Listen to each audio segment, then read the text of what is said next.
Welcome back, everybody. Welcome back to another match review. Another positive result. That's 2 in a row now. Feels a little bit weird, doesn't it?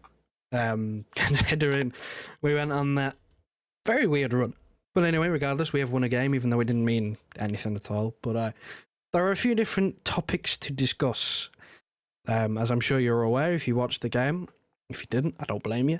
But I watched the game because I was excited by the team. But before I get on to all of these talking points, very quickly, just if you would like the video, would help us get on the algorithm, help people find the channel and subscribe. If you are new, trying to hit 7k as soon as possible. So if you'd like, subscribe and share it around to anyone who you think might be interested. That'd be really, really appreciated. Now, on to the topic of discussion. Red Star 2, Man City 3.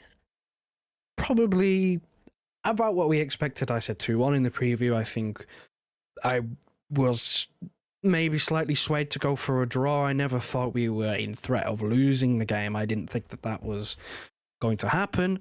But I wouldn't have been surprised if we go out and draw, because it has been very like us in recent Champions League years to go and win 4 or 5 of the first 5 group games. And then when the last one has nothing on the line, when top spot is secured, the team changes, we go and get a 0-0 or a 1-1, because the team just simply doesn't want to get injured, so they don't put in too much effort. But I thought today there were some players in there that put in a decent amount of effort. They had something to prove. They had a point to prove as to why they were here. Someone like Mateus Nunes, for example. Someone like Mateo Kovacic, 2 players who have struggled to get in the team through injury.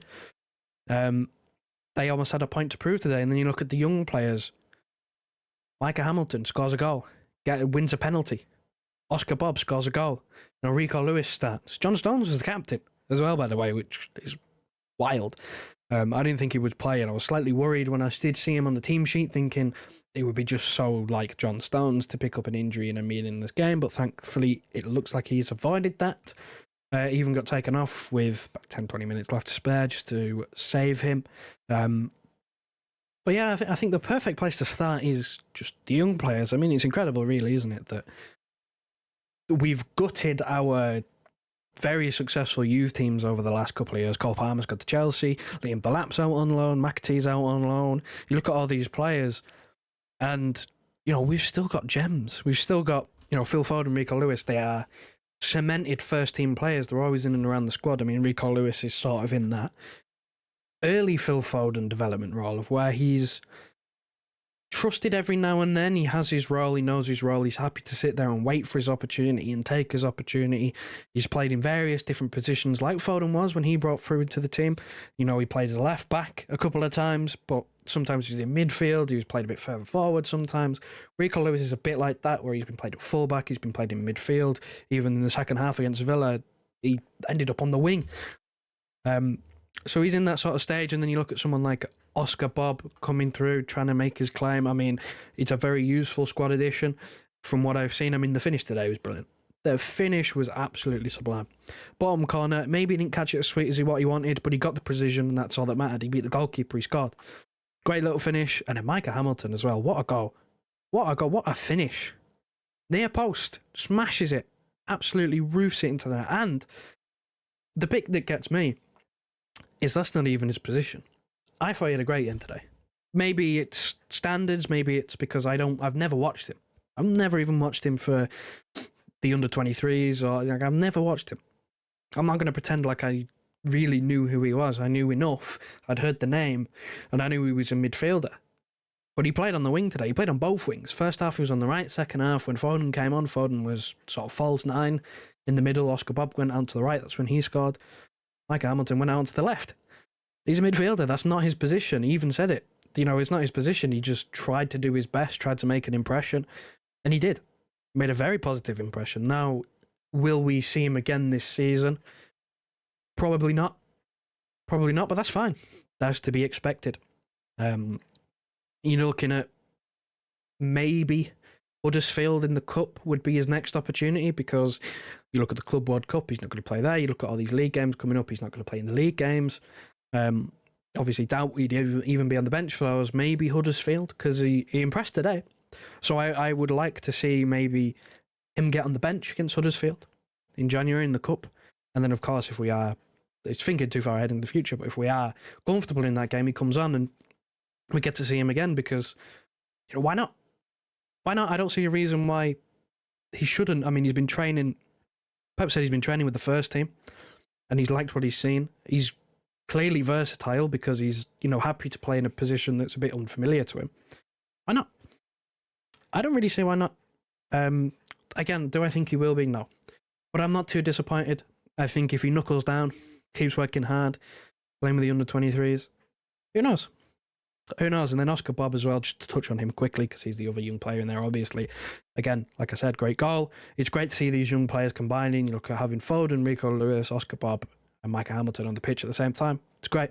Absolutely phenomenal. I love to see it. And that's why I watched this game. That's why I was invested in this game, because even though it meant not a lot, seeing a team sheet like that, it makes me interested. It makes me want to watch the game. And I did want to watch the game. And I watched the game and I enjoyed it.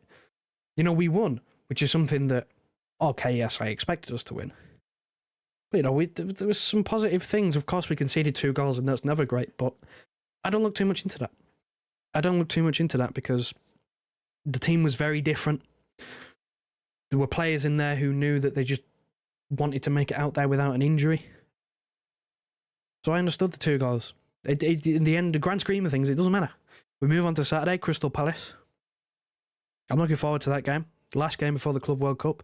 Time to take some positive momentum into that Club World Cup.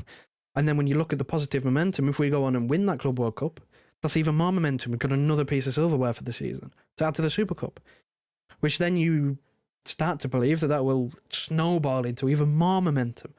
And that momentum takes us on to what we hope will be a big undefeated streak in the second half of the season, the business end of the season, where we always big ourselves up for those runs, where we go 14 wins on the bounce. Something ridiculous, where we just do not look like losing. We do not look like we're going to drop points. Those sort of runs that have won us Premier League titles that we're all trying to manifest, especially recently with some of the poorer results.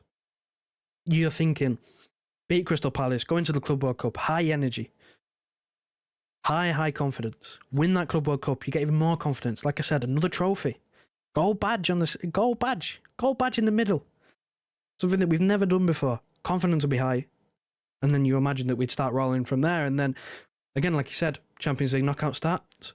Question on the screen is, who would you like to see? It's the same question I asked in the preview. Who would you like to see now that the teams have been confirmed? Who would you like to draw? Personally, I don't know what I'd like to draw.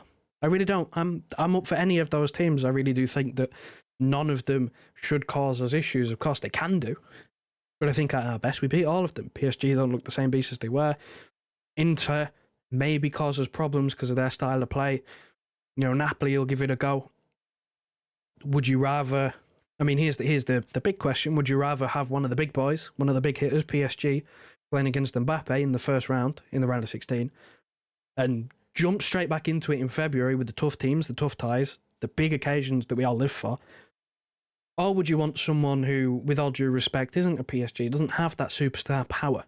Someone like a Copenhagen, someone like maybe a PSV, one of the outliers, you'd say, that would make for an interesting game, but you'd imagine would be maybe slightly an easier time. I don't know. I'm really up for either. I mean, comment down below which one you'd rather have. I'm interested to hear if you have any preferences for the draw. I will do a reaction to the draw. It happens on Monday. There'll be a reaction to the draw. The full draw, of course, from a Man City perspective, but also there'll be a few tasty ties in there, I'd imagine. So I'll do a reaction to that when it comes out. But yeah, let me know who you want in the draw. Smash a like on the video if you haven't done so already, and subscribe if you are new. When I reach 7k as quickly as possible. Thanks very much for watching, and I will see you at the weekend for some Crystal Palace matchday content.